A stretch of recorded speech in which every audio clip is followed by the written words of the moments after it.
नमस्कार दोस्तों, स्वागत है आप सबका टॉप कल्चर फैक्ट्स के इस नए वीडियो में।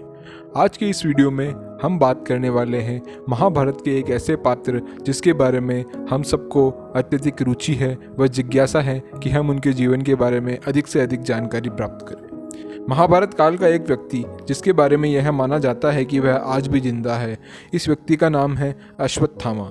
यह कौरवों और पांडवों के गुरु द्रोणाचार्य का पुत्र था। इन्होंने महाभारत के युद्ध में कौरवों की ओर से युद्ध किया था, लेकिन अपनी एक गलती के कारण इसे शाप मिला और जिसके कारण यह दुनिया खत्म होने तक जीवित रहेगा और हमेशा भटकता रहेगा। वैसे तो अश्वत्थामा का पूरा जीवन ही रहस्यों से भरा है और हम आज जानेंगे अश्वत्थामा से जुड़े उन्हीं रहस्यों को। अश्वत्थामा को दुनिया खत्म होने तक भटकने का श्राप भगवान श्री कृष्ण ने दिया था। यह श्राप श्री कृष्ण ने इसलिए दिया था क्योंकि अश्वत्थामा ने पांडवों के पुत्रों की हत्या उस समय की थी जब वह सो रहे थे।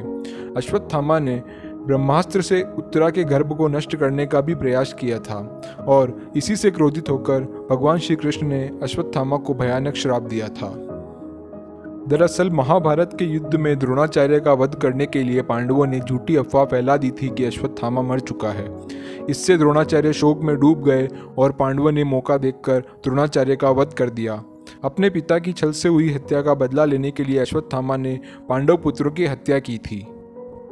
पांडव पुत्रों की हत्या के बाद जब अश्वत्थामा भागा तब भीम ने उसका पीछा किया और अष्टमा क्षेत्र, जो कि वर्तमान में गुजरात और महाराष्ट्र की सीमा के पास है, यहाँ दोनों के बीच भयंकर गदा युद्ध हुआ।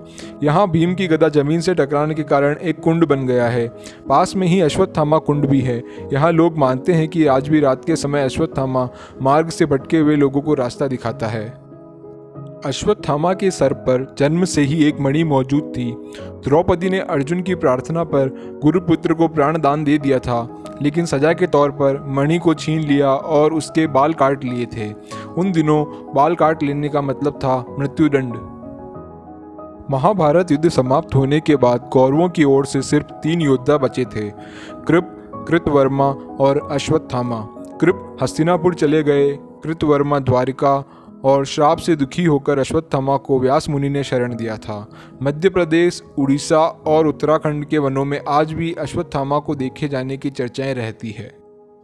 द्रोण नगरी में स्थित टपकेश्वर स्वयंभू शिवलिंग महर्षि द्रोणाचार्य की तपस्थली मानी जाती है।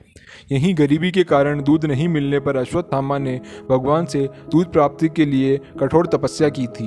अश्वत्थामा की तपस्या से प्रसन्न होकर भगवान ने उन्हें दूध प्राप्ति का आशीर्वाद दिया और यहीं पहली बार अश्वत्थामा ने दूध का स्वाद चखा। मध्य प्रदेश में महू से करीब 12 किलोमीटर दूर स्थित विंध्याचल की पहाड़ियों पर खोदरा महादेव विराजमान हैं। माना जाता है कि अश्वत्थामा की तपस्थली है।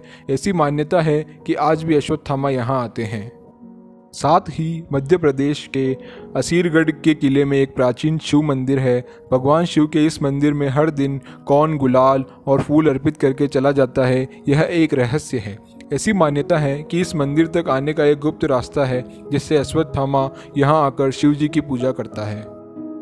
अश्वत्थामा से जुड़े रहस्यों को जानते समय हमारे मन में यह सवाल जरूर आता है कि अश्वत्थामा का नाम कैसे पड़ा था। इसकी बड़ी एक रोचक कथा है। अश्वत्थामा ने जब जन्म लिया था तब उसने अश्व के समान घोर शब्द किया तथा ध्वनि निकाली थी।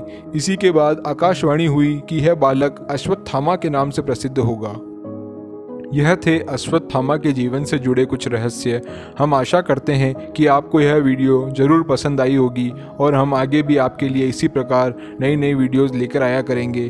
कृपया लाइक करें, शेयर करें और सब्सक्राइब करें।